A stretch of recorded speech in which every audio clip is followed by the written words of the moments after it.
यह एक कड़ी ठंड वाली रात थी और गांव में सभी लोग अपने अपने घरों में कैद थे। गांव के किनारे एक पुराना घर था जिसे किसी भी गांव वाले ने कभी नहीं छुआ। इसे सिर कटे बाबा का घर कहा जाता था और इसके बारे में अजीबोगरीब कहानियां सुनी जाती थीं। एक दिन एक युवा और साहसी पत्रकार अजय इस घर के रहस्यों को उजागर करने के लिए उत्सुक हो गया।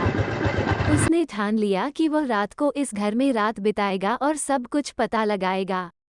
जैसे ही रात गहराई अजय घर के भीतर घुसते ही उसे एक अजीब सी ठंडक का एहसास हुआ। दीवारें टूटी फूटी और फर्श पर धूल का एक मोटा परत था। अजय ने अपने कैमरे को ऑन किया और धीरे धीरे घर की खोजबीन करने लगा। तभी उसे एक पुराना अलमारी मिला जिसमें एक लंबा सफेद कपड़ा लिपटा हुआ था। उत्सुकता से उसने कपड़े को खोला और अंदर एक खून से सनी हुई चांदी की तेज धार वाली तलवार पाई। अजय की धड़कनें तेज हो गईं, लेकिन उसने साहस नहीं छोड़ा और तलवार को ध्यान से देखने लगा। अचानक उसे एक चीख सुनाई दी और वह पलटा। अंधेरे में वो एक तैरती हुई धुंधली आकृति देख सकता था जिसका सिर धड़ से अलग था। आकृति उसकी ओर बढ़ रही थी। अजय ने देखा कि आकृति की आंखें भयानक और लाल थीं और उसके हाथ में वही चांदी की तलवार थी जो उसने अलमारी में पाई थी।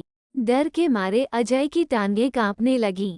वह तेजी से बाहर की ओर दौड़ा, लेकिन उसके पीछे की चीखें और ठहाके लगातार बढ़ रहे थे।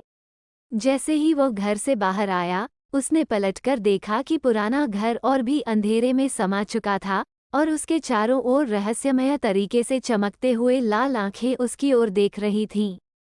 अजय उस रात घर लौटा, लेकिन उसकी आंखों में डर साफ नजर आता था। उसने कभी भी उस घर के बारे में कुछ नहीं कहा, लेकिन लोगों ने सुना कि वह रात के बाद से हमेशा एक अजीब सी खौफनाक अवस्था में रहने लगा था।